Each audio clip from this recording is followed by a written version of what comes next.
Ditambah dengan uh, hot issue yang sekarang yaitu tentang COVID-19 ya. Nah, COVID-19 ini benar-benar full power banget ya. Karena kenapa? Ya virusnya meskipun tidak terlihat, tidak nampak, tapi efeknya luar biasa. Dari seantero jagat, dari Indonesia sampai dengan seluruh dunia itu merasakan dampaknya. Dan mau tidak mau ketika mereka merasakan dampaknya, mereka harus menggunakan teknologi untuk kegiatan usaha ataupun yang lainnya ya. Nah, beruntunglah teman-teman yang sudah menguasai ilmu teknologi, baik itu tingkat dasar atau tingkat menengah ataupun tingkat advance atau expert sekalipun. Nah, di dalam hal ini saya tidak bisa banyak menyumbangkan pengetahuan dan keterampilan saya, tapi saya akan coba untuk memberikan harapan-harapan baru kepada teman-teman. Di masa kekinian banyak perusahaan-perusahaan yang kolaps tiba-tiba ya, karena memang pandemi ini memang sangat luar biasa efek sampingnya. Nah, tapi jangan menyerah teman-teman, meskipun ladang-ladang usaha seperti perusahaan-perusahaan ya. Nah, di masa pandemi ini banyak yang kolaps, tapi ketika teman-teman memiliki keterampilan atau skill khusus di bidang-bidang teknologi, teman-teman sudah tidak perlu lagi menggantungkan harapan pada perusahaan-perusahaan besar misalnya. Bahkan teman-teman bisa menciptakan peluang kerja sendiri atau lapangan kerja sendiri seperti menjadi freelancer atau membuka lapangan kursus membuka usaha kursus atau membuka usaha servis atau jasa seperti pengembangan aplikasi dan pembuatan aplikasi yang berbasis baik itu web atau desktop ataupun iOS atau Android ya, seperti itu. Nah, untuk pengembangan atau develop aplikasi ini, teman-teman sebetulnya di zaman sekarang ini tidak terlalu sulit ya. Sudah ada YouTube, sudah Google pun sekarang sudah jadi teman sehari-hari ya, seperti itu. Bahkan anak sekolah pun sekarang itu harus menggunakan Google ketika mereka melakukan ujian, dan itu diperbolehkan nampaknya ya. Nah, jadi sekarang ini sepertinya sudah tidak ada lagi kesulitan untuk menggunakan teknologi. Tapi bagaimana dengan kita yang memang masih awam dengan penggunaan teknologi? Nah, saya harapkan dengan adanya kelas ini ya, adanya project daripada diskusi programmer pemula ini bisa membantu mengatasi setiap permasalahan yang datang dari teman-teman atau dari sisi harapan untuk memiliki keterampilan di masa mendatang. Oke teman-teman, kita mulai saja kelasnya ya. Nah, sebelumnya kita review dulu materi kita, yaitu yang pertama adalah tentang HTML. Nah, teman-teman bisa kunjungi di YouTube channelnya ya, Sobat Ngoding. Di sini kita sudah memiliki beberapa materi sebelumnya ya. Nah, dari teman project diskusi programmer pemula, kita sudah memiliki yang namanya playlist ya, yang nanti bisa teman-teman buka setiap saat di YouTube ya, yaitu playlistnya adalah playlist project diskusi programmer pemula ya. Nah, di sini kita sudah memiliki beberapa video ini, sudah ada 4 video. Nah, karena memang pertemuan kita baru pertemuan keempat ya.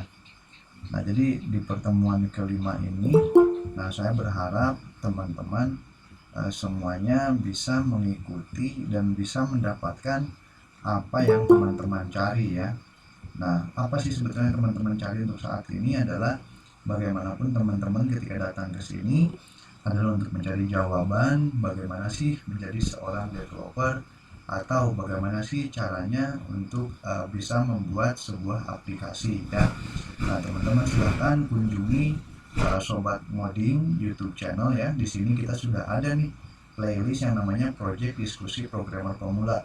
Di sini sudah ada 4 video yang sudah kita bagikan di sana, dan itu semuanya video dari pembelajaran kita di tempo hari atau di hari-hari sebelumnya.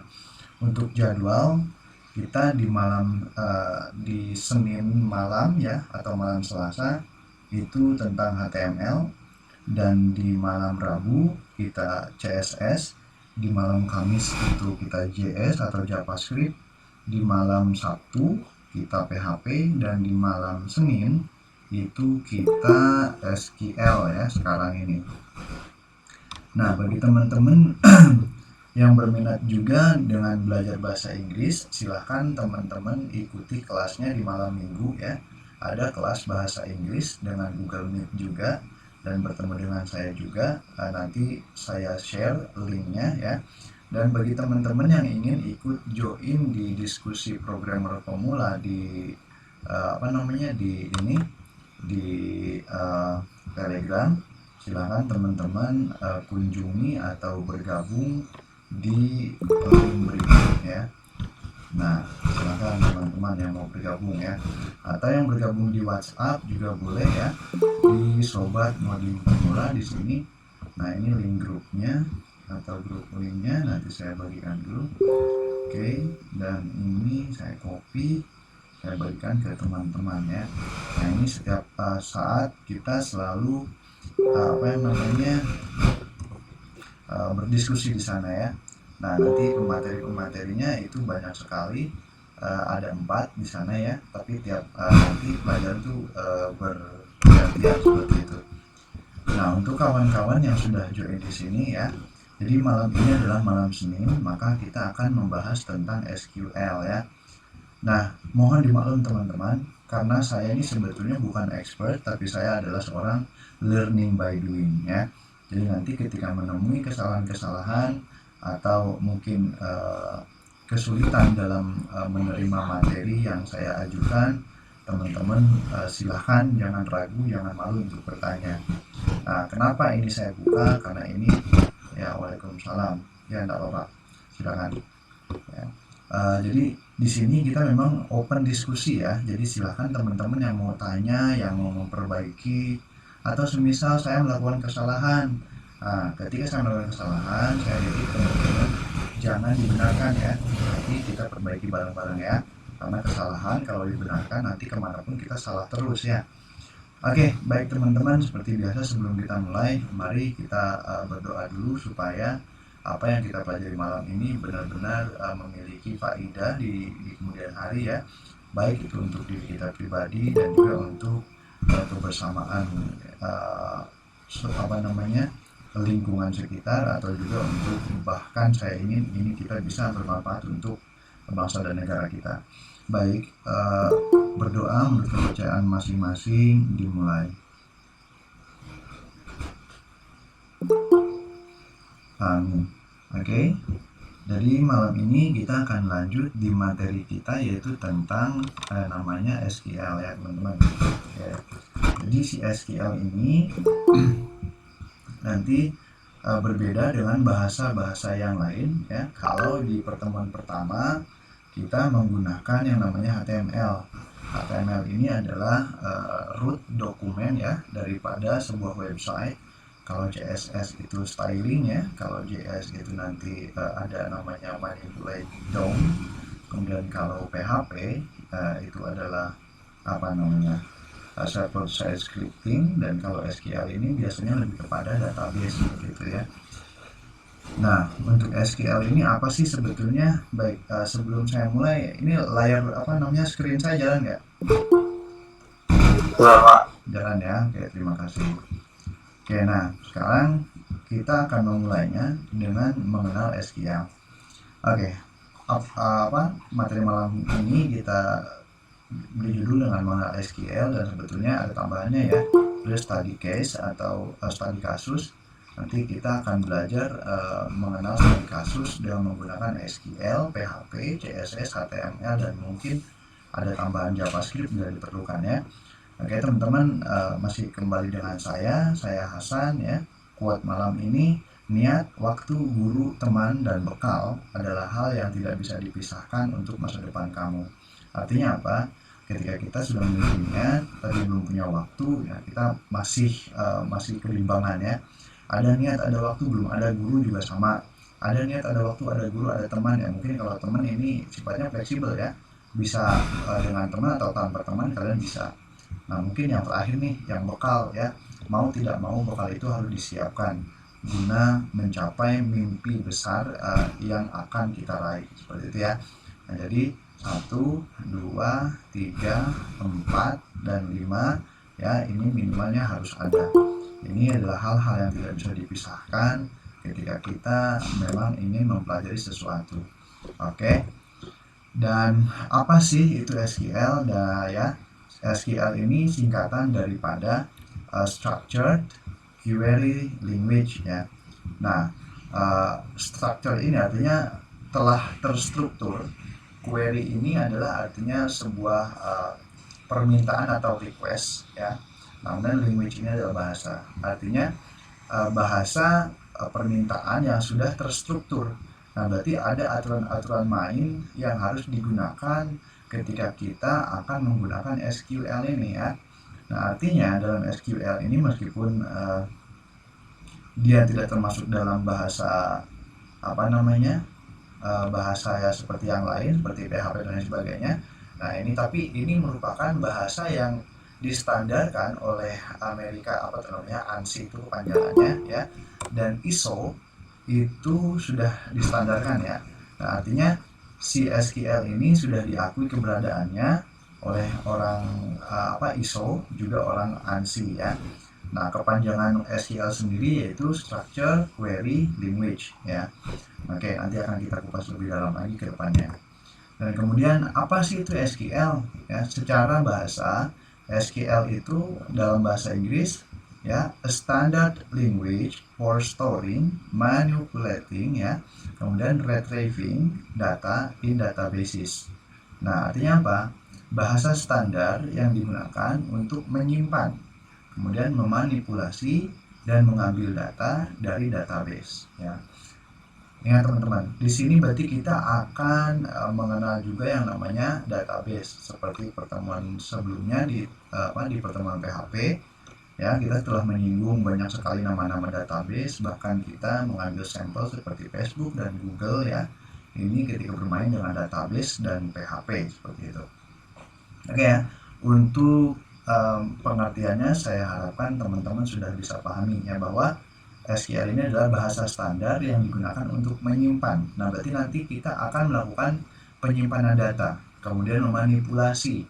Nah, bisa juga setelah disimpan data tersebut nanti kita manipulasi, seperti kita edit, ya, kita update misalnya seperti itu, dan kita bisa mengambil data yang kita storekan itu, yang kita simpan ini ya, untuk ditampilkan di website kita. Nah, kemudian data-data yang kita simpan ya, kemudian yang kita modifikasi atau kita manipulasi dan juga yang kita ambil itu berasal dari basis data atau yang disebut dengan database dalam bahasa Inggrisnya. Oke, next. Kemudian apa yang dapat dilakukan oleh SQL ya? Nah, SQL sebetulnya banyak banget ya. Nah, namun yang saya ambil di sini ada berapa nih? 2, 4, 6, 7. Yang pertama, SQL bisa mengeksekusi permintaan-permintaan yang dituliskan melalui kode PHP atau kode sebetulnya JavaScript juga bisa ya, dan sebagainya. Tapi yang kita bahas di sini PHP, maka kita gunakan PHP dulu. Kemudian setelah mengeksekusi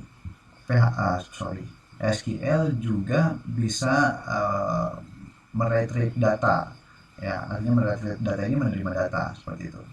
Kemudian SQL juga bisa menambahkan rekaman data. Nah, seperti contohnya kita mendaftarkan diri kita ke Facebook atau Google seperti itu. Nah, ini termasuk dalam insert record ya. Kemudian ada update record. Nah, SQL juga bisa melakukan perubahan data ya. Nah, kemudian SQL juga bisa melakukan penghapusan data. Kemudian dengan SQL kita juga bisa membuat sebuah database baru ya, create new database. Kemudian dengan SQL juga kita bisa membuat sebuah table baru pada database.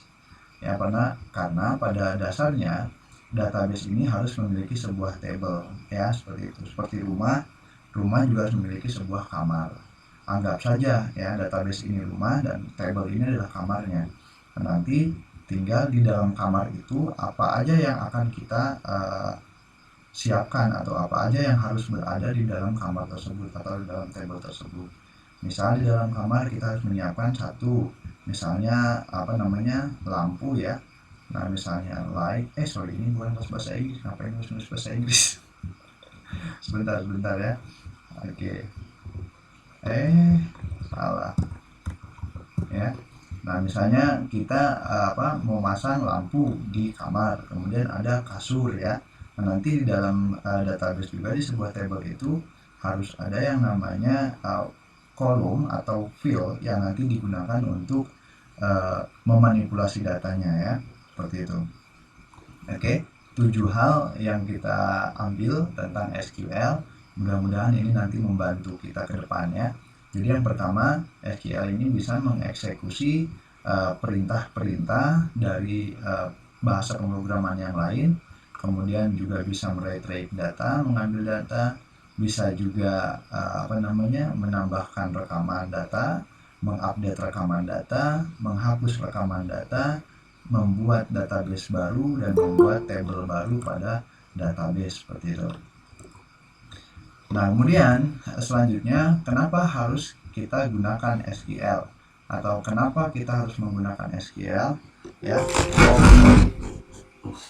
Bentar, ternyata tidak ditolong. Oke, thank you. Oke, kembali lagi. Kenapa kita harus menggunakan SQL? Yang pertama, SQL itu mudah dipelajari, ya. Kemudian caranya sama, ya. Nanti kenapa saya masukkan caranya sama, padahal ini berbeda ya. Nah, ini bukan untuk yang materi kita sebelumnya, tapi nanti saya akan jelaskan. Kemudian yang kedua, used to build dynamic content website, artinya biasanya digunakan untuk membangun konten website yang dinamis ya. Nah, kenapa saya pakai ini SimilarWay? Nah, karena yang memiliki SQL ini ya banyak sekali bentuknya. Ya, seperti MySQL, kemudian apalagi SQL Server, kemudian apalagi Oracle, kemudian apalagi MongoDB dan sebagainya ya. Banyak.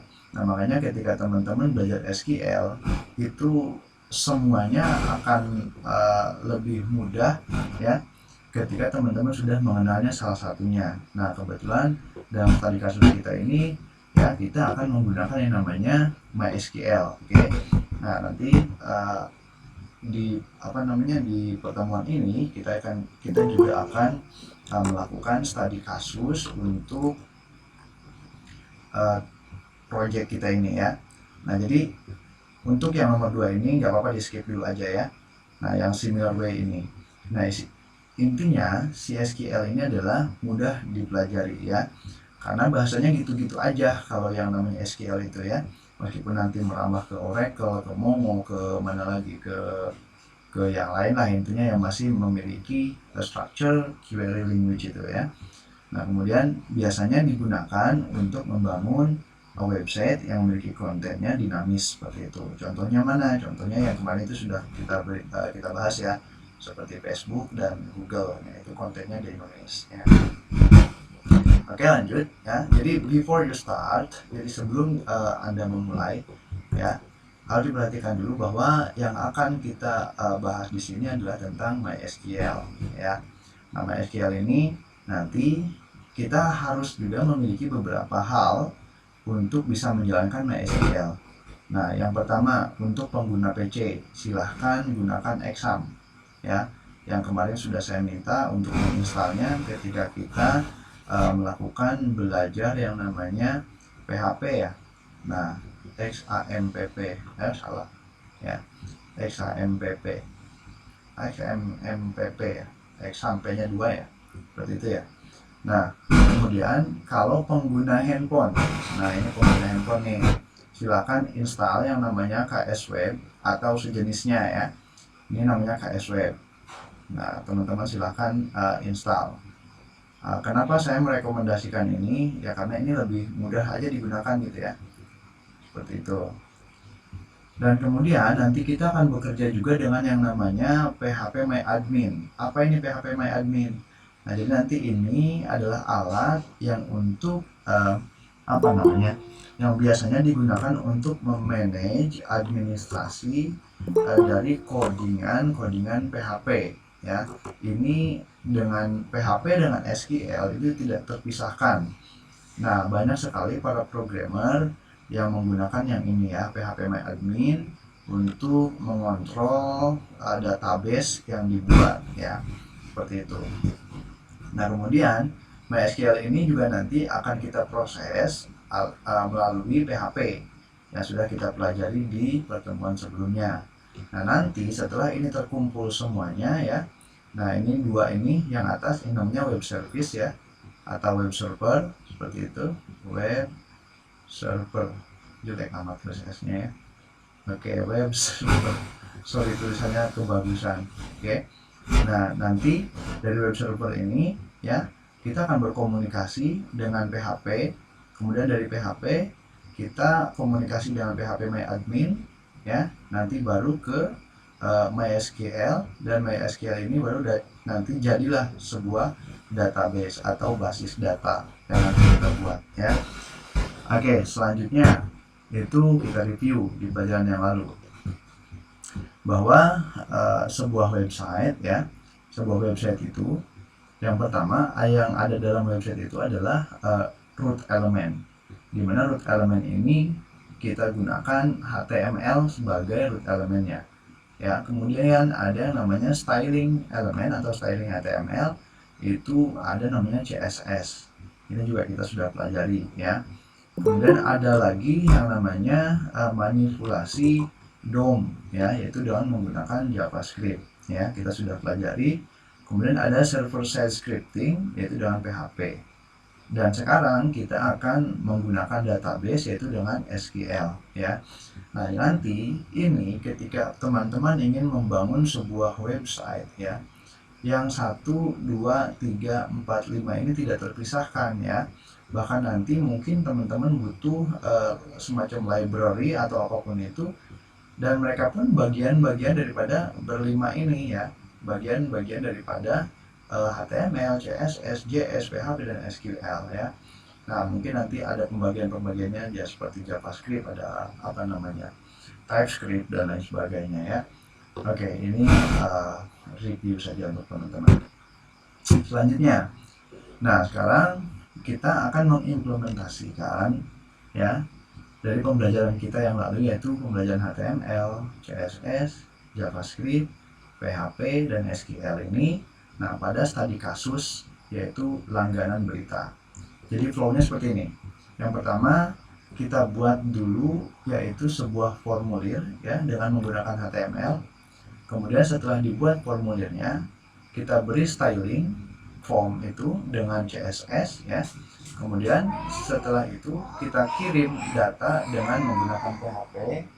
Kemudian kita simpan datanya pada database, yaitu di SQL, dan menampilkan data pada website, yaitu menggunakan PHP dan SQL ya, yang ini. Nah, nanti ini akan berkomunikasi ya, kemudian data tersebut akan ditampilkan dengan bantuan HTML dan CSS nantinya. Oke, jadi ini saling berkaitan ya. Kalau istilah manusia itu apa namanya, simbiosis apa, simbiosis mutualisme ya. Nah, jadi saling membutuhkan satu sama lain. HTML nggak pakai CSS rasanya aneh ya, karena kenapa, karena bentuknya cuma kerangka kalau HTML aja, tapi kalau dikasih CSS HTML-nya ini akan membisukan penonton seperti itu. Kemudian kalau HTML aja sama CSS aja nggak pakai PHP, datanya monoton gitu-gitu aja ya. Tapi begitu ada PHP ditambah dengan SQL ya, juga ini akan lebih menarik seperti itu. Nah, baru kita akan tampilkan datanya pada website yang sudah kita buat. Oke, sebentar teman-teman. Sebentar. Sorry, salah. Saya mau screenshot dulu ya. Nah, ini untuk keperluan absen. Kemarin lupa terus mau absen ya. Oke, seperti ini. Save. Oke, save. Oke, kemudian kita akan mengimplementasikannya. Nah, sekarang silahkan teman-teman ya yang menggunakan komputer, silahkan aktifkan yang namanya examnya. Kemudian yang menggunakan handphone, ngodingnya malam ini silahkan aktifkan KS Web-nya ya.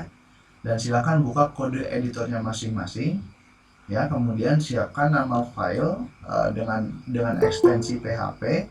Nama filenya silahkan diberi nama misalnya latihan 5 atau terserah lah, bebas ya. Latihan 5.php atau itu namanya misalnya foldernya baru latihan pertemuan kelima, kemudian nama filenya latihan aja atau latihan.php, boleh, bebas ya. Yang penting teman-teman aktifkan examnya yang menggunakan PC atau laptop. Yang menggunakan handphone silahkan aktifkan web servernya dulu, yaitu KS Web-nya. Kemudian pastikan PHP-nya sudah bisa running. Bagaimana cara memastikannya? Di pembelajaran keempat, di pertemuan keempat kita sudah menggunakan bagaimana cara menjalankan PHP ya. Nah, mungkin ini yang belum kita kenalkan ya. Nanti malam ini akan kita kenalkan dan kita bagi caranya ya. Oke. Kemudian kita lanjut, setelah kita mengikuti flow yang ini, nah maka kita akan langsung mengimplementasikannya. Ya, yang pertama ini dia desain yang akan kita buat ya. Jadi desain form langganan berita. Nanti teman-teman akan membuat sebuah formulir di dalam websitenya itu, yaitu bentuknya seperti ini. Form berlangganan berita. www.beritaterkini.com. Nah, kemudian nanti ke depan kita akan menyebut setiap titik dalam bahasa pemrograman atau dalam dunia internet itu diganti namanya menjadi dot ya. Nah, jadi ke depan kita tidak lagi memanggilnya dengan nama titik, tapi kita memanggilnya dengan nama dot gitu. Oke. Nah, nanti di formulir itu ada yang namanya kolom email. Yang kedua ada yang namanya kolom handphone, dan yang terakhir ya. Jadi di sini kita punya 3 elemen ya, atau 4 elemen. Yang pertama ini harusnya ya, form berlangganan berita. Yang kedua ini ya, berita terkini, dan form email ini ketiga. Nomor HP yang keempat. Yang kelima ini adalah tombol untuk berlangganannya.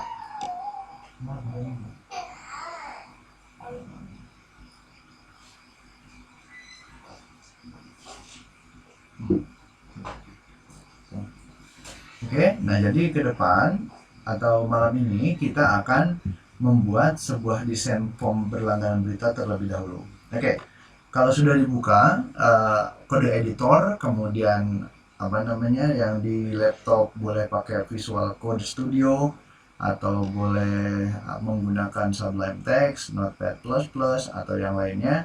Yang di handphone juga silahkan boleh menggunakan Accord atau menggunakan aplikasi-aplikasi yang lain ya.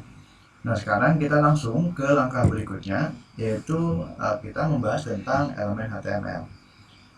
Nah, silahkan teman-teman ketikkan elemen-elemen ini ya pada HTML-nya masing-masing ya. Oke.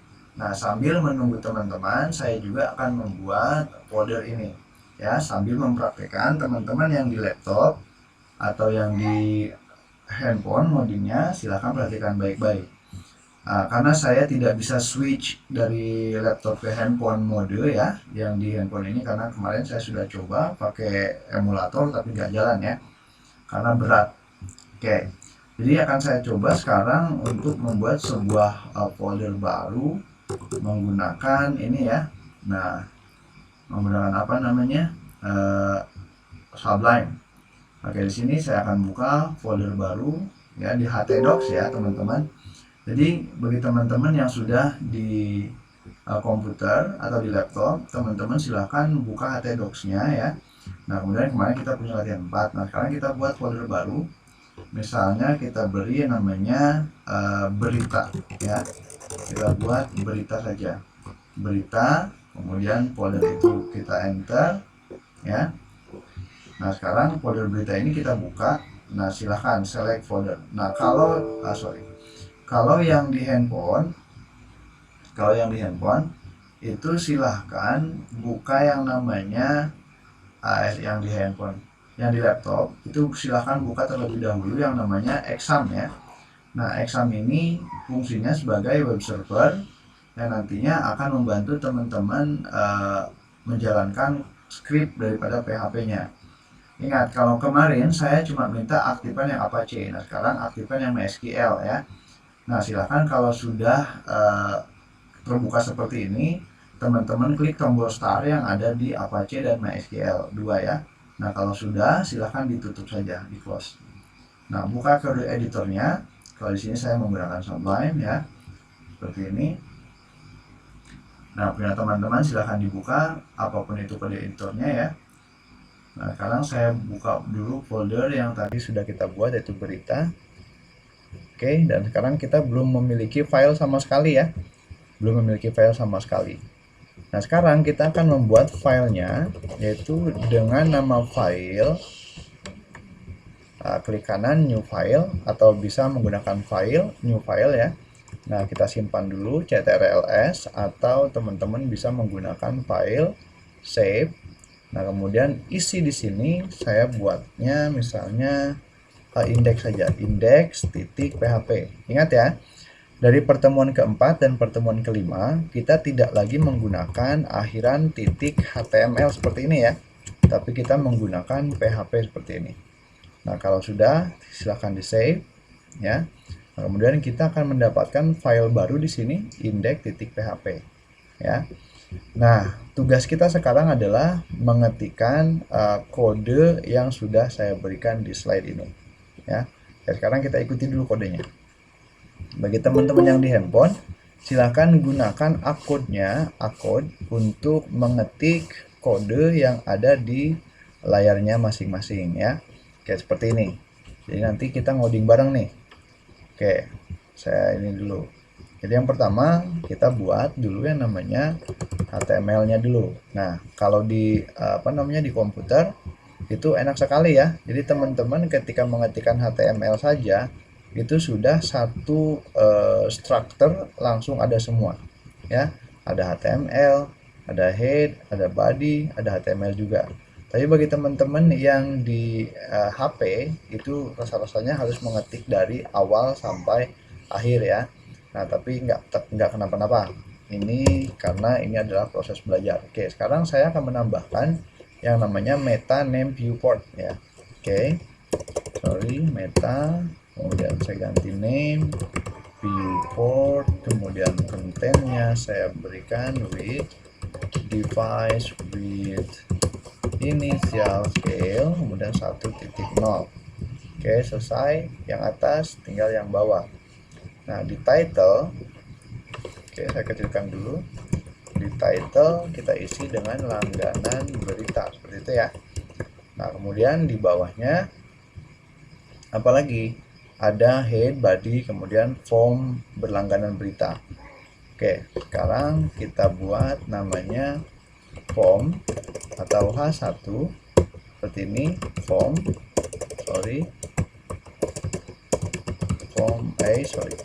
besar semua ya, form berlangganan berita. Oke, takut teman-teman nggak bisa fokus, biar saya besarkan saja ya, seperti ini. Nah, baru di sini kita buat yang namanya apa? Setelah berita, berarti kita buat tambahkan form ya.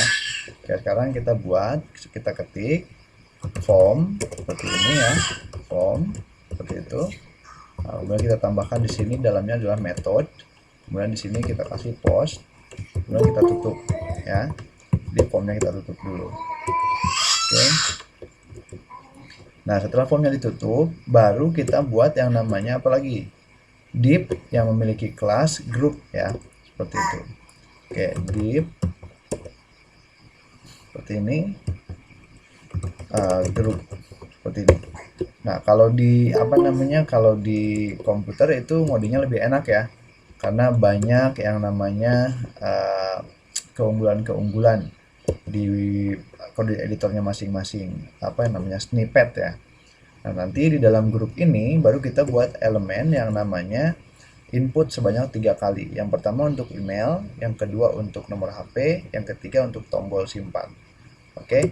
Nah, sekarang saya akan buat di sini. Yang pertama itu input, kemudian enter, bentuknya adalah teks, bentuknya adalah email, kemudian name-nya adalah email, kemudian beri placeholder namanya email, seperti itu. Kemudian kita kasih namanya break di sini. Supaya apa? Supaya nanti si ini tuh ada di bawah ya, seperti ini. Oke. Atau kalau tidak pun tak masalah ya. Silakan saja. Nah, kemudian kita beri input yang kedua. Input yang kedua isinya teks, tipenya, kemudian namanya itu HP seperti ini. Kemudian placeholdernya kita beri nomor HP seperti itu.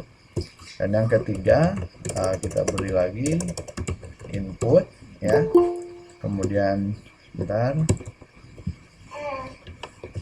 input apalagi, nah itu tipenya submit ya, ini simpan, kemudian di sini kita beri value namanya berlangganan sekarang, seperti itu ya. Nah, benar nggak gini ya, kotak 1 2 berlangganan sekarang. Oke, seperti ini ya.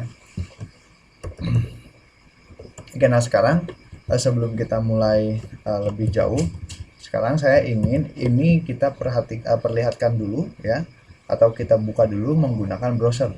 Nah, caranya bagaimana?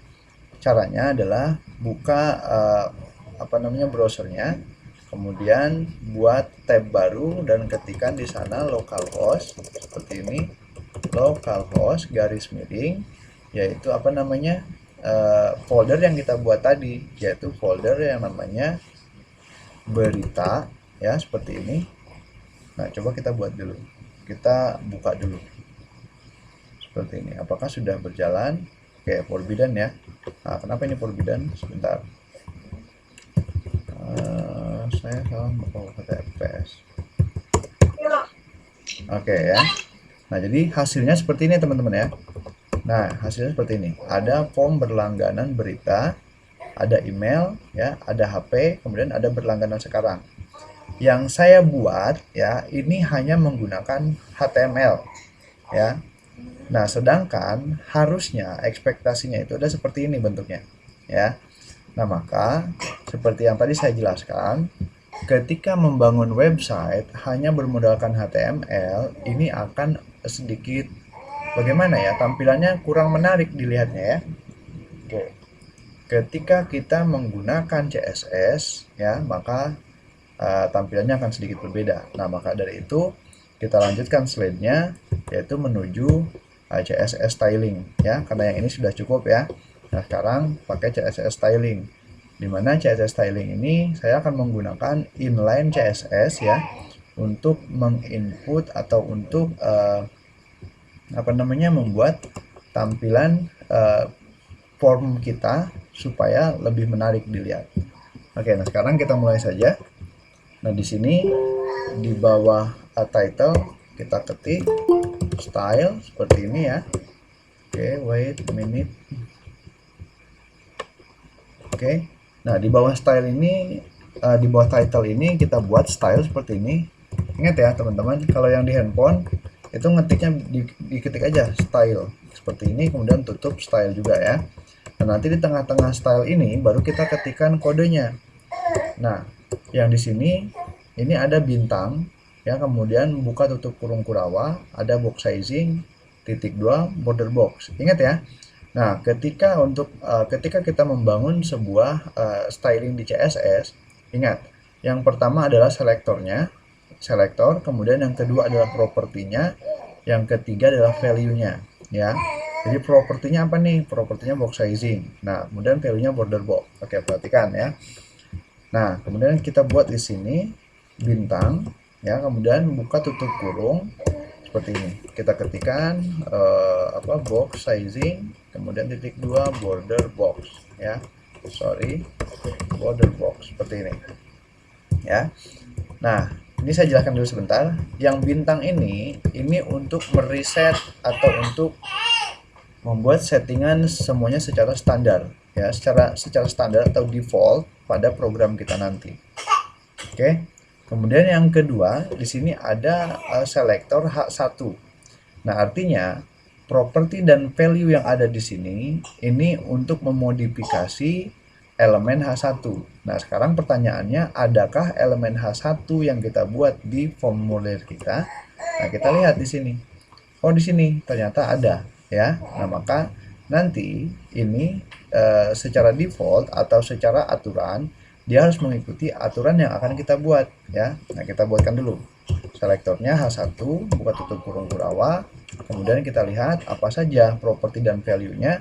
Yang pertama yang diambil properti padding, ya, untuk menggemukkan, kemudian text align. Artinya padding ini untuk mengatur jarak dari dalam keluar, dan text align ini untuk apa namanya? Align itu alignment, perataan, ya, untuk meratakan teks. Nah, di sini value-nya center. Nah, kalau center itu berarti teksnya rata tengah, ya. Nah, rata tengah. Oke, kita buat dulu di sini. Padding, ya, 10 pixel, kemudian 20 pixel, ya, kemudian kurang G. Nah, di sini ada yang namanya text align. Text align isinya center seperti ini. Oke, dan kita sekarang lihat dulu hasilnya ketika sudah kita benahi. Perhatikan formulir berlangganan berita sebelum saya reload, ya. Seperti ini bentuknya. Nah, sekarang kalau saya reload, dia harusnya si formulir ini ke tengah, ya. Oke, sekarang saya klik reloadnya atau gunakan tombol F5 refresh. Oke, nah sekarang dia pindah ke tengah, teman-teman, ya. Jadi sesuai. Nah, bagaimana kalau semisal kita ingin si form berlangganan berita ini ada di sebelah kanan? Oke, gampang caranya, tinggal ganti ini menjadi kanan, ya. Tapi tidak bisa ditulis dengan kanan seperti ini. Nah, bahasa Inggris lah, right. Nah, karena menggunakan bahasa Inggris, jadi kita gunakan yang namanya right seperti ini. Nanti hasilnya diwarnain dong biar menarik, ya. Nah, ketika sudah seperti ini, maka nanti itu akan menyalahi, ya, karena target kita adalah membuat seperti ini, ada di tengah-tengah. Makanya kita kembalikan lagi ke center seperti ini. Oke. Nah, selektornya sudah ketemu, kemudian padding dan text align atau properti sama value-nya sudah ketemu. Jadi kita sudah buat yang namanya H1 ini sesuai. Oke. Nah, sekarang tinggal kita lihat lagi perintah berikutnya, yaitu adalah untuk memberikan selektor di kelas group. Ya, perhatikan teman-teman, ada titik sebelum kata group di sini. Nah, artinya ini titik digunakan untuk penanda bahwa kata yang datang setelah titik ini merupakan selektor yang berbentuk kelas, ya, seperti itu. Kelas seperti ini nih tulisannya. Oke. Nah, ketika kita cek, ya, di codingan kita, maka di sini ada nih namanya group. Tapi grup ini ada dalam atribut kelas, ya. Nah, maka atribut kelas ini dalam CSS itu dikalkulasikan sebagai titik, ya, dan kemudian diikuti dengan nama kelasnya seperti ini. Oke, wait. Oke, kita balik lagi. Jadi kalau kelas di CSS itu notasinya titik, ya. Ya, kemudian kita buka seperti buka kurung kurawa seperti ini. Nah, dan di dalam kurung kurawa ini baru kita ketikkan yang namanya property sama value daripada kelas group ini. Oke, berapa property value yang harus kita set di sana? Yaitu 10 pixel. Ya, maka kita buat di sini 10 pixel. Padding 10 pixel, ya. Nah, apa yang akan terjadi pada halaman yang sudah kita buat? Nah, hasilnya akan seperti ini, ya. Oke, secara keseluruhan memang belum ada yang berubah, ya. Misalnya saya komentari dulu seperti ini, ya. Nah, kemudian kita buat di sini aktifkan lagi, kemudian kita reload. Apa sih perubahannya? Ya, tidak ada, cuma ini agak ngegeser ke sedikit, ya. Nah, tapi itu tidak masalah. Sekarang kita lanjutkan, yaitu kita mengambil, ya, selektor daripada input, ya. Nah, di input ini kita beri 3 properti dan 3 value. Yang pertama properti padding kita tambahkan, kemudian margin, kemudian width. Padding ini sama seperti tadi, yaitu untuk menggemukkan. Padding itu begini, ya. Jadi kalau semisal saya punya box seperti ini, nah kemudian saya ingin membesarkan boxnya dengan catatan si nilai yang ada di sini di tengah ini tetap di sini. Nah, jadi kalau semisal seperti ini, saya buat awalnya seperti ini, kemudian berubah seperti ini ya. Nah, kemudian setelah diberi padding itu akan mungkin seperti ini ya. Tetapi itu kembali lagi kepada berapa besar nilai pixel yang kita berikan kepada paddingnya. Oke, sekarang kita coba aja ya daripada bingung-bingung. Oke, sekarang beri input, kita buka kurung, tutup kurung kurang seperti ini, kita beri padding 10 pixel dan 20 pixel. Oke, kita simpan ya. Nah, sekarang kita lihat sebelum di reload bentuknya seperti ini ya, tapi setelah di reload apakah ada perubahan? Oke, nah dia akan lebih membesar ya dibanding yang tadi. Oke, kita ulang lagi, kita perhatikan seperti apa perubahannya ya. Oke, awalnya seperti ini ya, kecil, hanya sebatas tulisan email dan nomor HP. Setelah kita aktifkan lagi yang ininya ya, maka dia akan berubah menjadi lebih besar ya, seperti ini. Nah, oke, ini penggunaan fungsi daripada penggunaan padding ya. Nah, sekarang bentuk inputan semuanya sama ya, bentuknya seperti ini.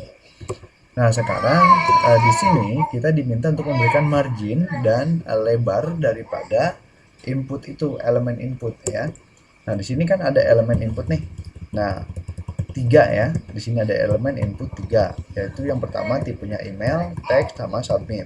Nah, jadi ketika kita menuliskan input di sini, maka ketiga-tiganya di sini maka akan ikut serta dalam aturan yang ini, ya. Nah, sekarang kita beri kita beri properti yang namanya margin seperti ini. Margin ini adalah batas daripada masing-masing elemen ya. Nah, kalau ini kan batasnya masih sangat nggak ada batasan ya kayaknya ya, nggak nampak, dan ini ke sini juga kayaknya batasnya sedikit banget. Nah, sekarang kita beri margin 10 pixel seperti ini. Nah, nanti ketika kita reload hasilnya akan seperti ini. Ada jarak dari sini ke sini, dari kolom pertama, dari kolom email ke kolom nomor handphone, dari nomor handphone ke tombol berlangganan. Oh, ini malah berlangganan ya. Sebentar saya perbaiki dulu. Berlangganan seperti ini ya. Oke, kita cek lagi. Oke, masih berlangganan kan? Masih salah juga saya nulis. Oh, enggak ya. Oke, sebentar, ini bermasalah. Oke, kita cek lagi. Masih ya. Oke, biarkan aja dulu. Kalau sudah saya perbaiki ya. Nah, sekarang margin dan padding juga yang namanya value-nya sudah kita set seperti ini. Nah, sekarang kita tinggal mengeset atau mengatur lebar daripada si kolom email. Karena perintahnya ya adalah seperti ini perintahnya. Nah, mana tadi tuh? Nah, perintahnya adalah kotak si kolom email ini dari ujung ke ujung itu harus seperti ini ya. Nah, tidak pendek seperti yang kita punya ini. Yang kita punya kan pendek nih ya sekarang ya. Email itu pendek, nomor HP-nya pendek, dan berlangganan itu masih di samping. Nah, maka sekarang kita cukup tambahkan yang namanya ukurannya, yaitu dengan menggunakan bahasa Inggris ya, width yang artinya lebar, kita beri nilainya 100%. Nah, tujuannya apa? Tujuannya supaya dia tuh mentok dari kiri ke kanan ya. Kita reload seperti ini. Nah, bentuknya sama ya, seperti ini ya. Nah, seperti ini. Jadi kalau semisal ini terlalu lebar, kita beri paddingnya cukup mungkin 5 saja ya, 5 pixel seperti ini, nggak masalah. Oke ya. Oh, bukan padding yang bermasalah ya, sorry, tapi margin. Nggak apa-apa, kita beri 5 saja marginnya seperti ini. Oke. Nah, sekarang sudah agak sesuai ya. Nah, perhatikan di slide sini sudah lebarnya 100%, ini ke 100%, dan tiga-tiganya 100%. Nah, sesuai dengan apa yang kita punya sekarang ya. Nah, sekarang tugasnya adalah tombol ini, ternyata ini yang salah, itu bukan di situ ya. Yang salah itu di sini. Nah, ini pantasan nggak berubah-ubah ya. Di value-nya yang ini. Berlangganan seperti itu. Oke, kita reload. Nah, sekarang berubah ya. Sorry banget. Oke, nah sekarang kita sudah sampai sini nih ya, dimana tugas kita sudah hampir terpenuhi. Nah, tinggal kita buat elemen yang ininya aja, www.beritaterkini.com ya. Nah, sekarang kita tambahkan di sini di bawah H1 ini ya, seperti ini. P ya, seperti itu. Kita tambahkan di sini www.beritaterkini.com seperti itu ya. Nah, sekarang kita lihat apa hasilnya. Nah, hasilnya ada di sini dia ya. Kenapa? Karena kita belum set supaya dia berada di tengah. Maka ketika kita akan mengset dia berada di tengah, apa yang harus kita gunakan? Ya, kita gunakan, ambil dulu selektornya, kemudian buka tutup kurung kurawal, ditambah dengan metode perataan yaitu text align. Kemudian isinya adalah biar ke tengah itu adalah center. Ya, hasilnya nanti akan seperti ini. Ya. Kok kenapa nggak seperti di tugas yang diberikan? Ini malah lebih rapat dibanding yang ini, ya. Nah, karena ini bentuknya H1 dan ini paragraf ya. Heading dengan paragraf itu tidak akan menyatu. Nah, kecuali kita tambahkan yang namanya aturan-aturan baru. Oke. Tapi karena ini hanya studi kasus, is oke lah ya. Kita buat seperti dulu. Kenapa? Karena kita sedang tidak membahas CSS dan HTML, tapi kita lebih membahas ke PHP dan SQL-nya. Oke, kita biarkan dulu seperti ini. Yang penting dia sudah ada di tengah semuanya, ya. Oke, nah selanjutnya adalah apa yang diperintahkan di sini. Di sini kita setelah CSS kita akan memberikan lagi yaitu kepada tombol ini ya, tombol berlangganan sekarang ini. Karena berdasarkan contoh, tombol berlangganannya berwarna seperti ini, ya. Oke, kita ambil dulu CSS stylingnya, berapa kode warnanya, 285 DAB. Oke, dan juga perhatikan di di kolom email, nomor handphone, dan berlangganan sekarang. Di ujung-ujungnya itu, kalau yang ini kan malah lebih tajam ya, dibanding yang ini malah tumpul. Nah, ini kita buat dulu ya, dan kita rapihkan nanti. Dan juga di sini tulisannya berwarna putih ya.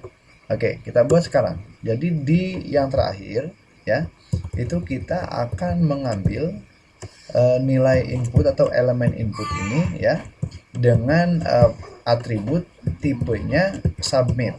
Ya, sekarang kita buat input ya seperti ini, type submit.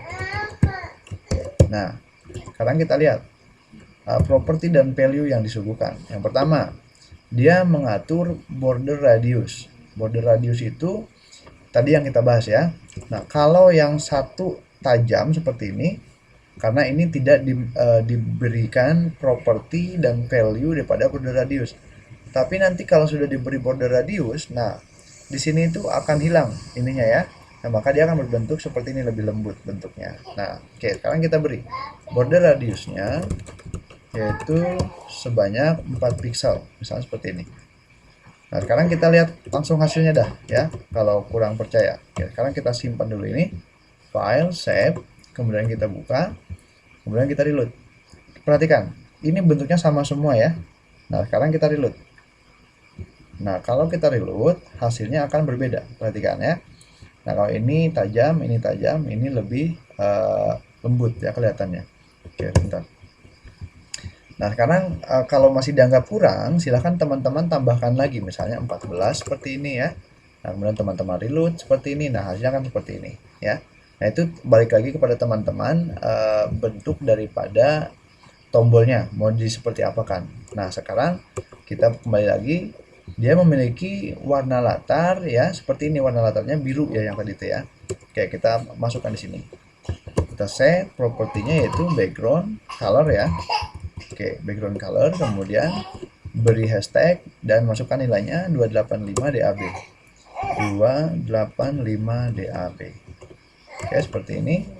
Dan kemudian kita beri juga dia property color, yaitu untuk merubah warna tulisan yang ada dalam tombol berlangganan, yaitu warnanya kodenya FFF, yaitu warna putih ya. Nah, teman-teman boleh tuliskan di sini color white ya, white seperti ini, atau boleh juga menuliskan color hashtag FFF, tapi tidak boleh keduanya dipakai ya, hapus salah satu. Oke, yang ini saya hapus. Kemudian yang terakhir itu kita diminta untuk menambahkan border. Apa itu border? Nah, perhatikan di contohnya ya. Nah, ini kita lihat. Kalau yang ini di atas email ada garis hitam ya. Ini namanya itu border. Nah, yang ini nih. Nah, ini border. Tapi kalau yang terakhir ini tidak ada garis-garisnya. Nah, artinya pada settingan yang ini, border ini dia setting propertinya border, value-nya none. Artinya dia hilangkan bordernya. Nah, maka dari itu kita ikuti ya, border kemudian none seperti ini ya. Kita file, kita save, kita simpan, dan kita lihat hasilnya seperti apa terjadi. Reload. Oke, bentuknya seperti ini ya. Sudah hampir jadi seperti itu ya. Dan apakah sudah sesuai atau belum bentuknya? Oke, katakan ini sudah sesuai ya. Nah, sekarang kita lanjutkan codingannya, yaitu dengan menambahkan dengan membuka slide berikutnya ya. Setelah CSS styling, kita akan menambahkan PHP kodenya ya. Nah, PHP kode yang pertama kita buat koneksi, kemudian kita cek ketika kolom-kolom itu terisi, maka nanti ketika diklik tombol simpannya, maka hantarkan data-data ini ke database. Oke, ya kita mulai codingnya dulu. Jadi nanti ini disimpannya ketika teman-teman menggunakan satu file saja, kita akan menggunakan metode internal PHP ya. Oke, di sini kita akan buat seperti ini. Untuk menulis PHP seperti kemarin, itu ada sintak khusus yaitu sintaknya PHP ya. Nah, sekarang saya buat dokumentasi di sini. Ini digunakan untuk membuat database.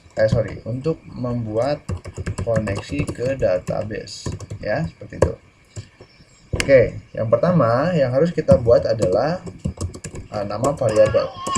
Ya, nama variabel untuk digunakan sebagai pengakses atau penghubung ke database. Oke, di sini saya beri nama variabelnya adalah koneksi. Kita samakan saja ya. Kemudian kita buat yang namanya objek baru, yaitu karena di sini menggunakan fitur video, jadi mau tidak mau kita ikuti dulu ya. Kita buat di sini new video, kemudian diikuti dengan atribut yang kita gunakan database-nya nanti. Karena SQL-nya kita akan menggunakan MySQL, maka kita tambahkan di sini MySQL, kemudian titik 2, kemudian kita isikan dengan nama host ya. Oke, teman-teman yang bingung apa ini semuanya, diikuti saja dulu ya, nanti di akhir kita jelaskan. Oke, kemudian hostnya ini kita masukkan localhost di sini ya, kemudian titik koma, kemudian kita tambahkan lagi db name sama dengan, yaitu kita buat berita seperti ini, dan oke, dan yang di belakangnya kita tambahkan di sini root ya, kemudian di sini titik 2 nol ya, titik 2 tanda petik kosong ya. Nah, apa ini semua? Nah, ini saya akan jelaskan. Ini adalah sebuah koneksi dari file PHP ke database ya, dimana koneksi ini adalah nama variabelnya ya. Kemudian new video ini adalah sebuah fungsi, dimana fungsi ini oleh PHP sudah diset bahwa kalau ketemu yang namanya seperti ini, sudah dipastikan yang digunakan adalah driver video. Nah, kemudian untuk menggunakan fungsi ini kita memiliki 3 parameter ya. Oke, di sini ya, video menggunakan 3 parameter. Oke, parameter yang pertama yaitu adalah SQL yang akan digunakan ya, driver SQL-nya yaitu MySQL ya. Kemudian ditambahkan seperti itu, ditambahkan nama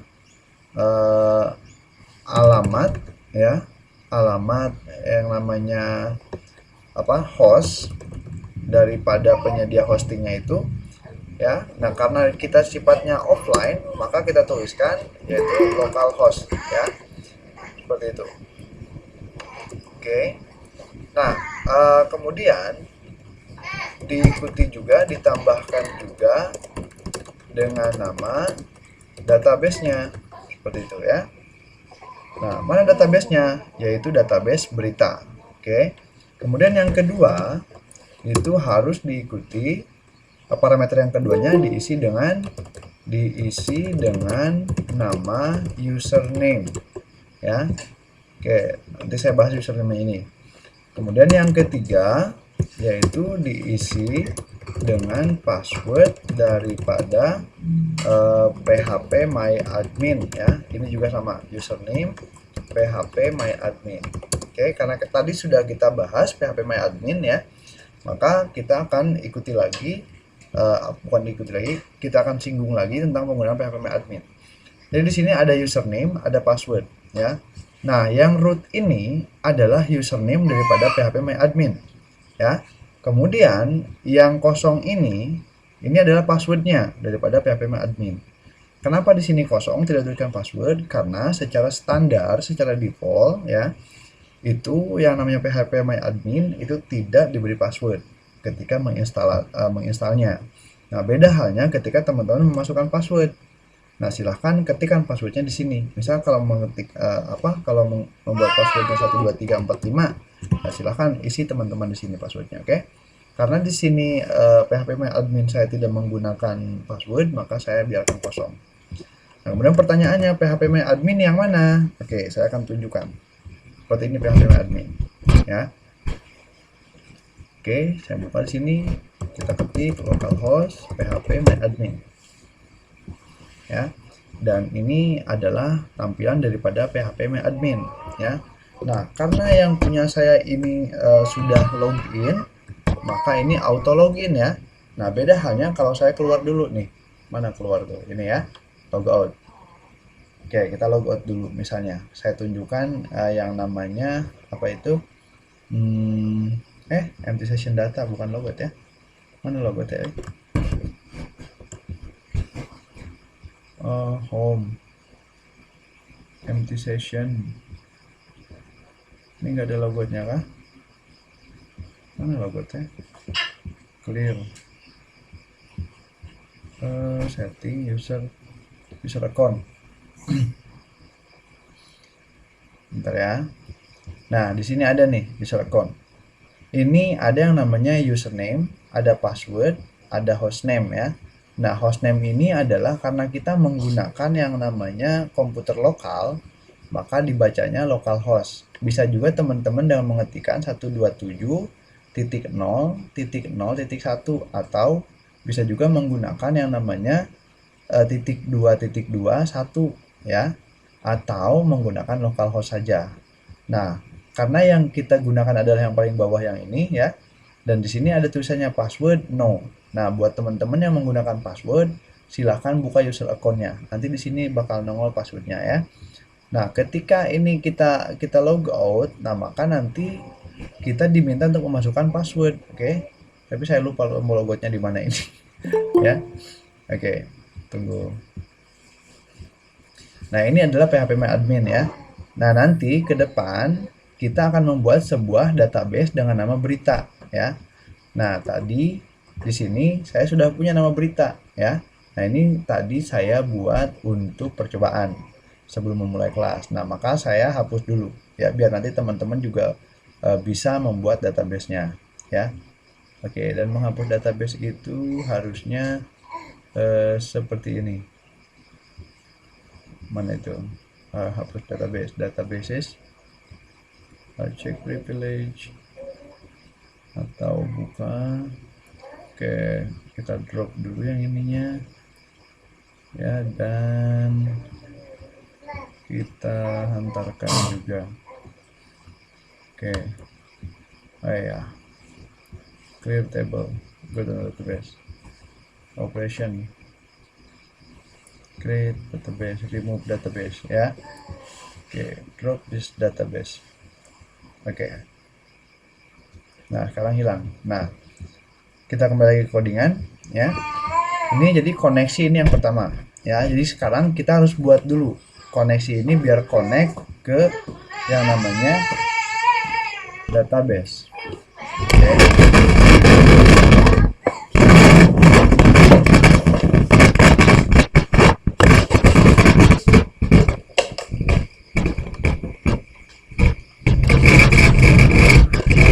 Nah, sekarang yang kedua kita lanjutkan, yaitu kita membuat database.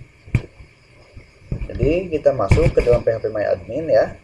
Nah, untuk teman-teman yang di handphone, silahkan gunakan di KS Webnya itu ada layanan Linepad ya. Nanti silahkan tambahkan service namanya PHP My Admin atau database ya. Nah, di sini kita buat namanya di database ini ketika teman-teman masuk ke sini ya. Nah, di sini kita buat namanya database yang sesuai dengan apa yang sudah kita masukkan di sini ya. Yaitu kita copy aja di sini. Kemudian kita masukkan ke sini. Database name berita ya. Dan untuk koalisinya biasanya saya menggunakan yang UTF-8 Unicode CI. Oke, nah sekarang kita create. Oke, database berhasil dibuat ya. Sudah ada. Nah, sekarang kalau semisal ya kita reload yang ini, nah maka tidak terjadi apa-apa. Tetapi kalau semisal kita tambahkan seperti ini, beritas ya, seperti ini kita reload, nah ini akan terjadi kesalahan atau error ya. Dimana kesalahannya adalah uncode PDO exception, SQL state, HY, 000, kemudian 1049, unknown database atau database tidak diketahui ya. Nah, nama databasenya adalah beritas. Kenapa ini terjadi ya, dan di mana terjadinya? Dan ini terjadi ya pada folder exam, kemudian folder htdocs, folder berita di file index.php pada baris ke-5. Nah, di sini kita lihat codingan kita. Di baris ke-5 berarti ini ya. Nah, di sini ada tulisan beritas. Errornya di sini. Kenapa error? Ya, karena kita tidak memiliki database dengan nama beritas di sini. Ada juga berita ya. Nah, maka ketika kita kembalikan ke berita di sini seperti ini, kemudian kita simpan, file, save, kemudian kita reload seperti ini di sini ya. Nah, maka yang terjadi adalah kembali lagi ke bentuk semula. Oke, artinya teman-teman ketika mengetikkan nama database itu harus sesuai dengan yang dibuat di PHP My Admin ya. Nah, kalau di sini ditulis berita, maka di codingannya jangan ditulis yang lain ya. Misal kalau di sini ditulis berita, kemudian membuat databasenya namanya derita ya. Berita sama derita kan meskipun belakangnya derita tetap depannya beda ya.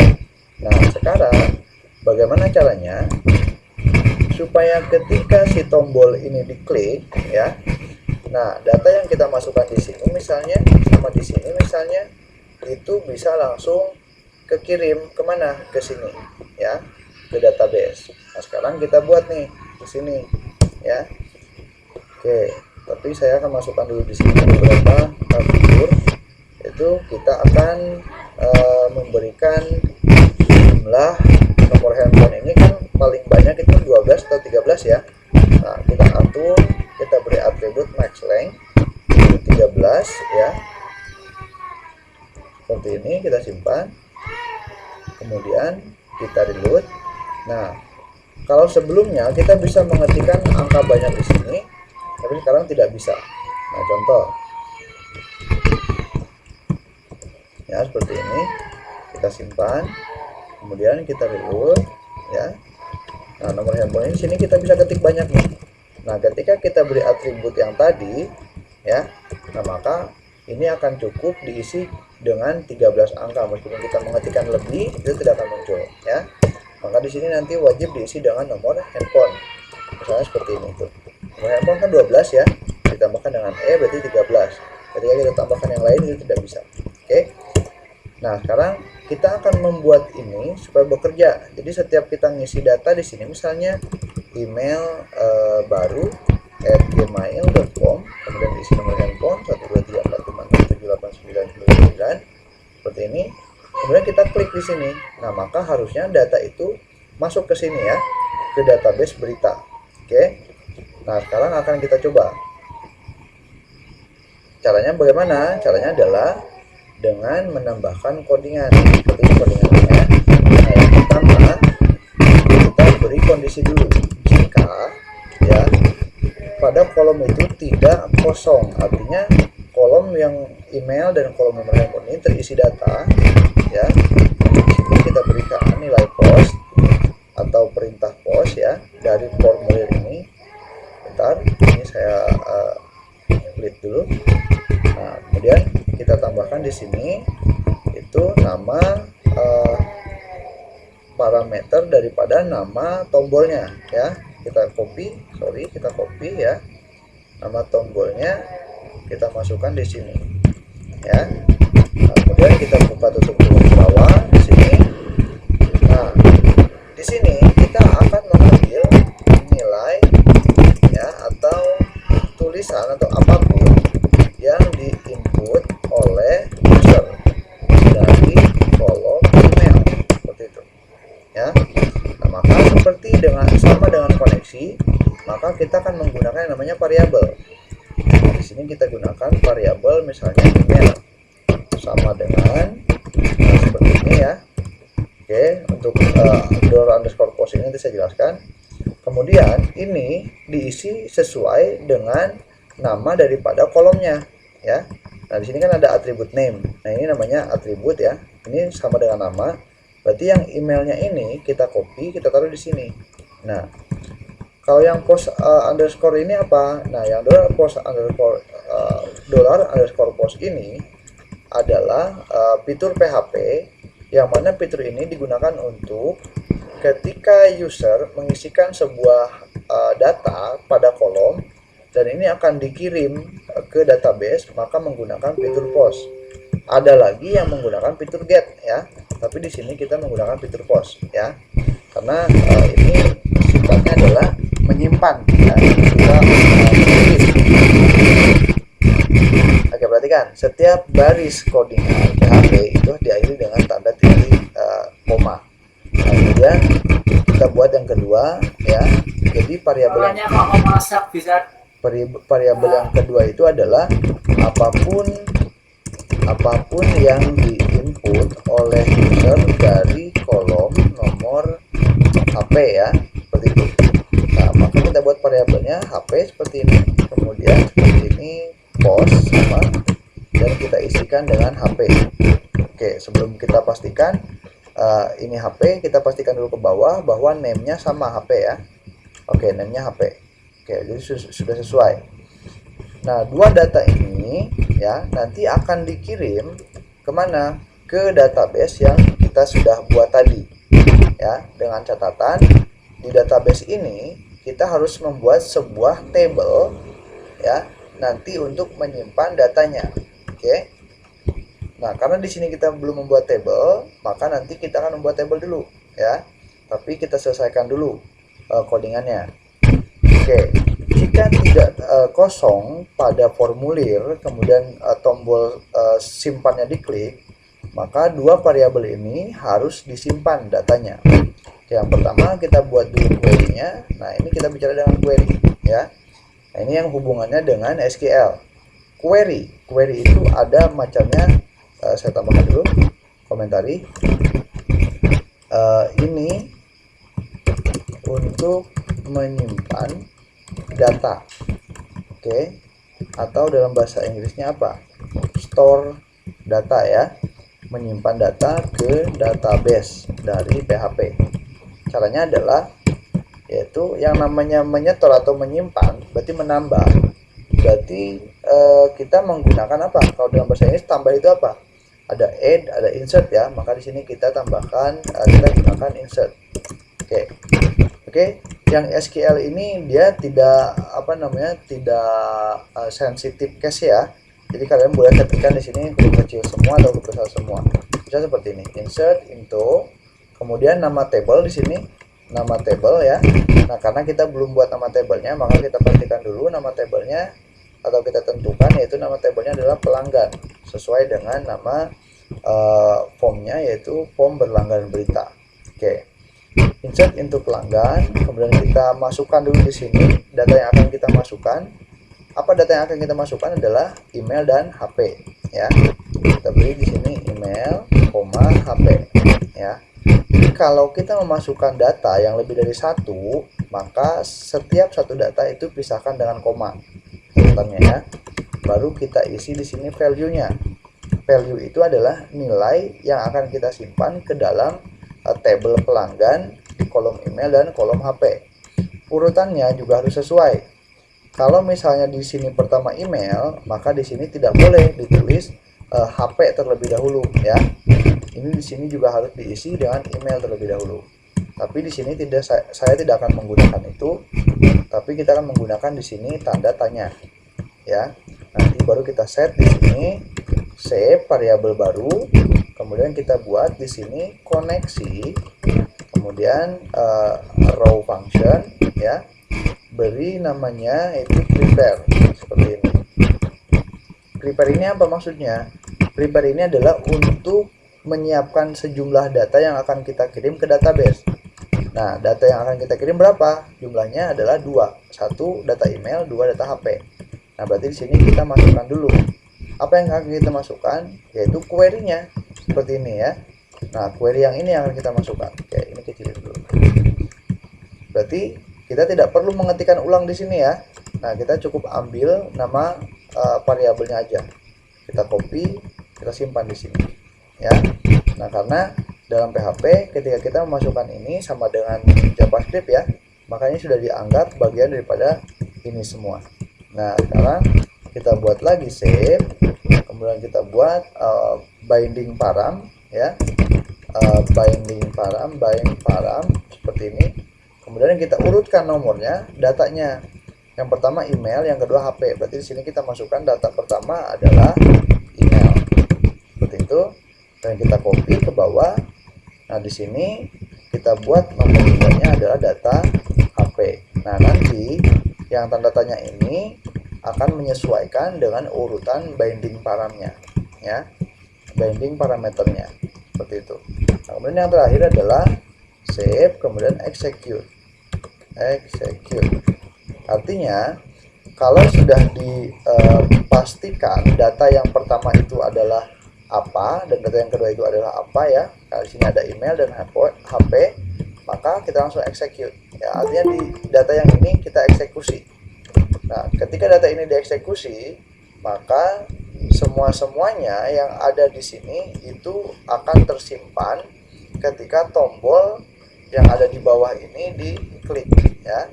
Nah, sekarang kita coba dulu, ya, dan kita harapannya adalah supaya ada error, ya. Kenapa supaya ada error? Karena ini untuk pembelajaran. Oke, sekarang kita klik berlangganannya. Oke, tidak terjadi apa-apa. Sekarang kita isi di sini. Misalnya email baru @gmail.com dan di sini nomor HP-nya sekian. Oke, kita klik di sini. Nah, tidak terjadi apa-apa, ya. Nah, artinya kalau tidak terjadi apa-apa ini berarti datanya tidak terkirim ke sini, ya, tidak terkirim ke PHP adminnya. Oke. Nah, sekarang kita buat dulu tabel yang namanya pelanggan. Ya, ingat, tabel yang kita buat harus sesuai dengan tabel yang kita simpan di sini, ya. Oh, lupa, ternyata tadi belum di-save, ya. Kita save dulu deh. Kita coba lagi dulu ketika kita memasukkan sebuah data, ya. Nah, misalnya ini email baru, kemudian nomor HP-nya, ya. Kemudian kita klik berlangganan, oh sama, ya. Nah, berarti sekarang kita buat dulu tabelnya pelanggan, kemudian number of column-nya kasih 4 aja, kemudian klik go. Nah, di sini kita beri namanya ID pelanggan, seperti ini. Kemudian di sini kita berikan namanya email pelanggan. Nah, di sini kita beri namanya HP pelanggan. Di sini kita isi namanya tanggal daftar, ya. Oke, ingat teman-teman, nama yang di sini, ya, nanti harus sesuai dengan nama yang di sini. Nah, karena di sini saya hanya menggunakan HP dan email atau email dan HP, maka antara ini dan ini ya, mau ini yang dikesanakan apa mau yang dikodingan dikesinikan itu bebas. Nah, sekarang kita ikuti yang dikodingan aja biar nggak terlalu ribet. Oke, seperti ini. Nah, kemudian email ini kita ganti bentuknya jangan integer, tapi menggunakan varchar ya. Dan isi length value-nya kita isi misalnya sesuai aja lah kebutuhan 100. Kemudian di HP ini kita ganti juga integer menjadi varchar dan isinya kita isi 13. Oke. Dan sekarang di tanggal daftar type-nya kita ganti atau tipenya kita ganti menjadi timestamp. Kemudian default-nya kita ganti current timestamp. Nah, untuk menghindari duplikasi nomor ID pelanggan, maka kita wajib mengaktifkan yang namanya auto increment. Auto increment ini digunakan untuk ketika kita memasukkan data baru, dia akan membuat nomor urut yang baru, ya. Nah, maka kita checklist, kemudian kalau ada yang muncul silahkan diklik OK aja ya. Nah, sekarang kita tinggal save. Oke, save selesai dan kita punya yang namanya table pelanggan. Sekarang kita browse dan di sini belum ada apa-apa ya.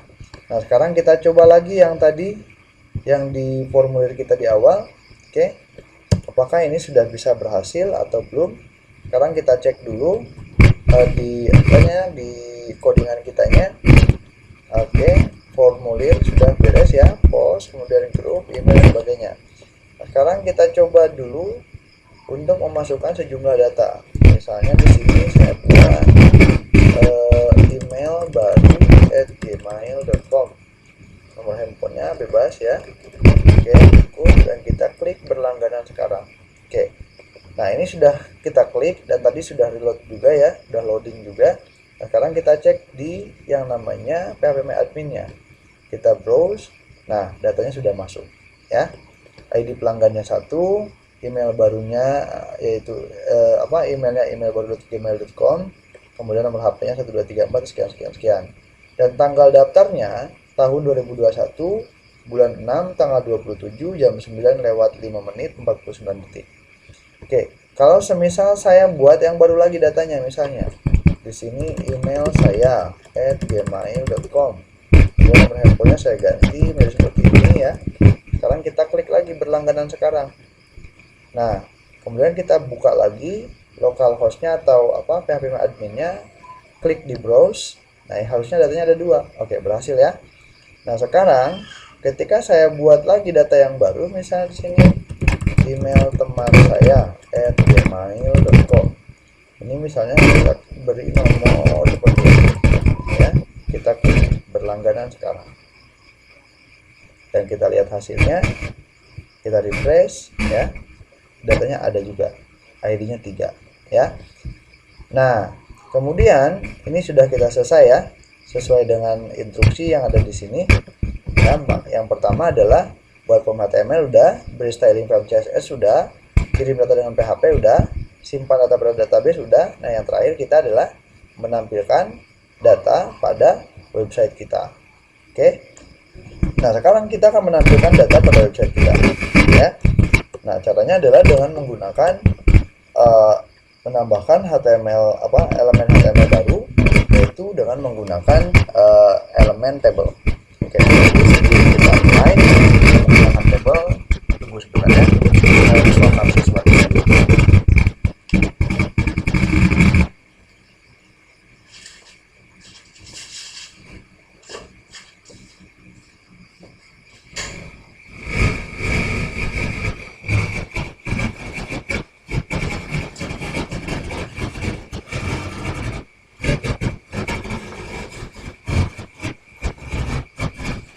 Oke, kita lanjut ya.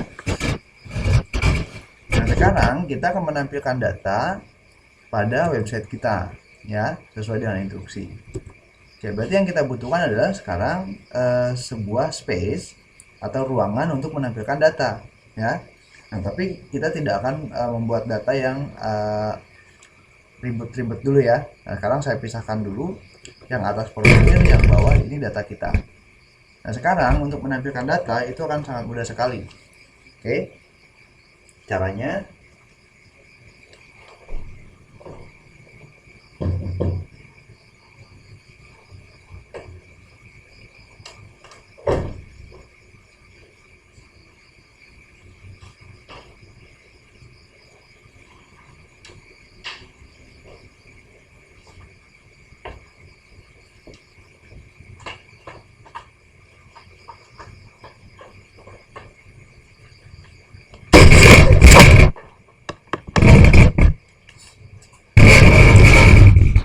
mohon maaf teman-teman.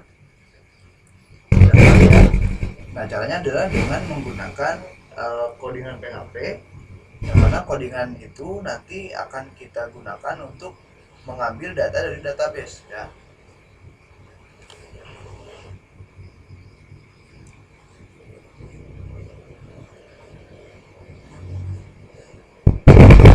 Oke, yang pertama kita buat definisi tab PHP.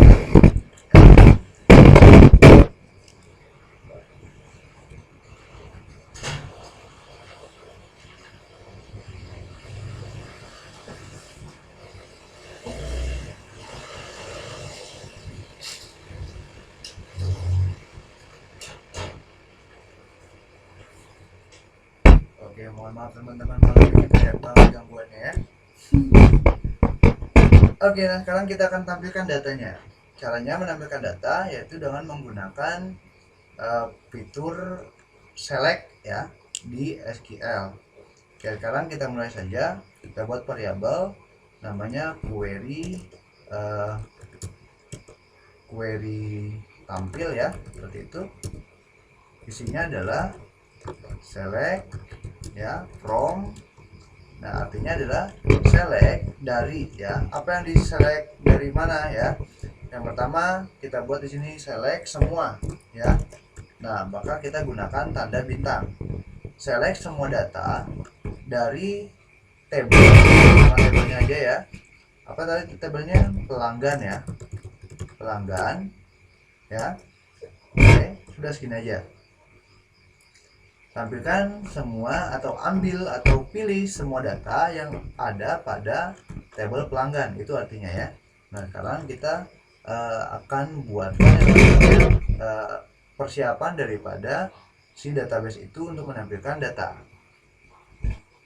Kita buat di sini tampil ya, sama dengan seperti ini.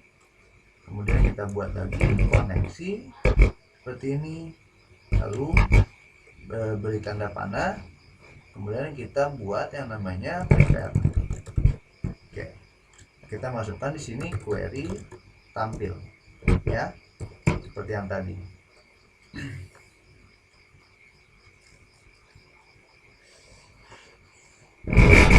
Kalau yang ini itu mudah banget ya untuk menampilkan data itu ya, tidak panjang seperti kita cara menyimpan data seperti ini ya. Nah, sekarang kita cukup tampilkan data dengan menambahkan yang namanya di sini tampil seperti ini ya, kita execute dulu. Execute. Oke. Nah, sekarang kita tampilkan datanya dengan cara misalnya seperti ini. Kita buat for each ya. Seperti ini, tampil as data misalnya. Oke, sekarang kita buat ya echo misalnya seperti ini, data, kemudian saya ambil nama kolomnya seperti email ya. Kita coba dulu ya apakah berhasil atau tidak. Oke, sekarang kita kembali ke halaman website kita, kemudian kita reload ya, seperti ini. Oke, namanya sudah ada ya, email baru, kemudian email saya, kemudian apa gitu, email teman saya gmail.com. Sekarang kita cek apakah benar data-data ini ada di database. Oke, sekarang kita cek di sini. Nah, yang pertama email baru, yang kedua email saya, yang ketiga email teman saya. Oke, supaya ini enak, maka kita tambahkan di sini sebuah elemen HTML namanya break. Oke, mudah-mudahan nggak error ya. Oke, kita lihat apakah bisa. Oke, bisa ya, bisa banget ternyata. Oke, kita buat juga di sini elemen HTML-nya supaya turun ke bawah. Oke, jadi ada 3 email ya, sesuai dengan yang ada di data. Ada 3 email. Nah, sekarang kita tampilkan nomor handphonenya, ya. Berarti di sini kita juga buat nomor handphone, atau di sini kita buat, ya. Misalnya begini, kita tambahkan data dari database yang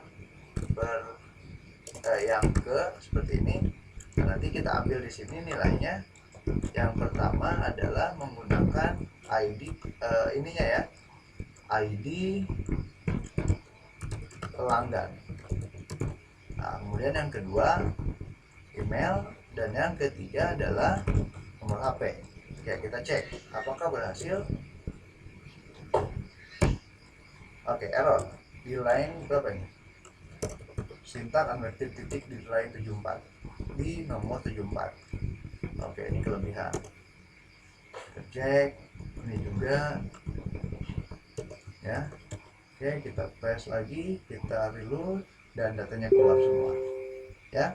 Data dari database yang ke satu, email baru gmail.com, nomor handphonenya 1234234. Kita cek di sini apakah benar. Oke, data yang pertama itu emailnya email baru gmail.com ya. Kemudian nomor handphonenya 1234234. Oke, berarti ini berhasil ya, ini berhasil. Nah, teman-teman,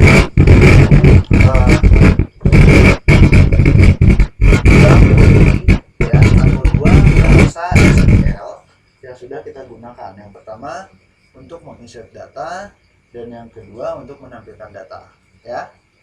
Nah, mudah-mudahan teman-teman puas dengan pelajaran malam ini ya, meskipun banyak gangguan, tapi alhamdulillah tidak membuat teman-teman kendur semangatnya untuk belajar. Oke, sampai sini ya. Saya harap teman-teman bingung dan nanti akan memberikan beberapa pertanyaan terhadap saya ya. Oke, dan selanjutnya itu kita saya ulangi lagi buat untuk teman-teman yang masih bingung ya. Nanti kita akan update video secara berkala setelah belajar seperti ini. Teman-teman silakan di Sobat Ngoding itu ada namanya playlist project diskusi programmer pemula. Nanti video yang ini akan tampilkan di sini ya. Oke. Dan buat teman-teman yang ngerasa mau berdonasi silahkan ya, bisa lewat Dana atau Oppo, atau mungkin teman-teman yang mau bertanya lewat WhatsApp silahkan bisa, atau mau ke GitHub juga boleh, mau langsung ke YouTube juga silahkan ya. Mau komentar dimanapun boleh ya, mau langsung ke WA boleh, mau ke grup yang di Telegram boleh, mau yang di YouTube juga boleh, mau di GitHub juga silakan. Oke, untuk malam ini saya ucapkan di sini. Terima kasih. Assalamualaikum warahmatullahi wabarakatuh. Untuk sesi tanya jawab silakan, kalau ada yang bertanyakan silakan ditanyakan.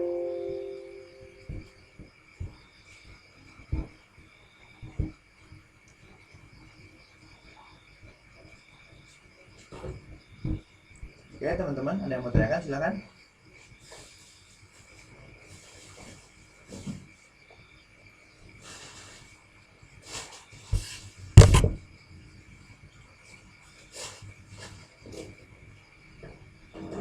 Kalau tidak ada silakan teman-teman boleh leave, tapi kita seperti biasa absen dulu ya.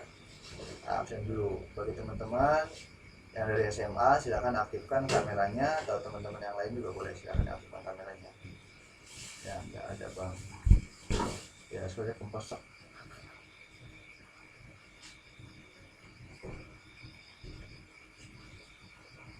Ya, materi ini baru sampai SQL, dasar banget. Ya.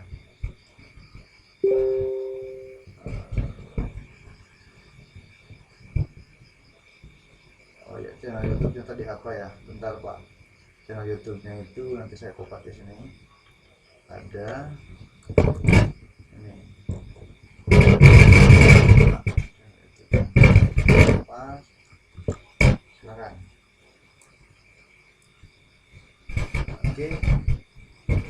Oke, kita absen dulu ya. 1 2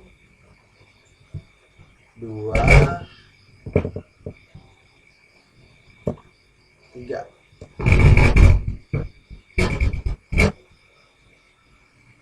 Oke, terima kasih teman-teman. Silakan bagi teman-teman yang mau live, boleh silakan live.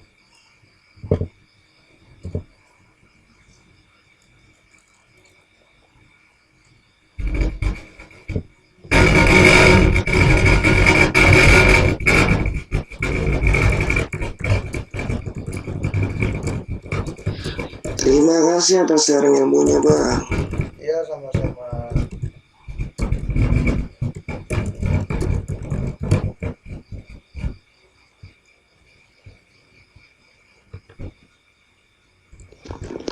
Vision live, Bang.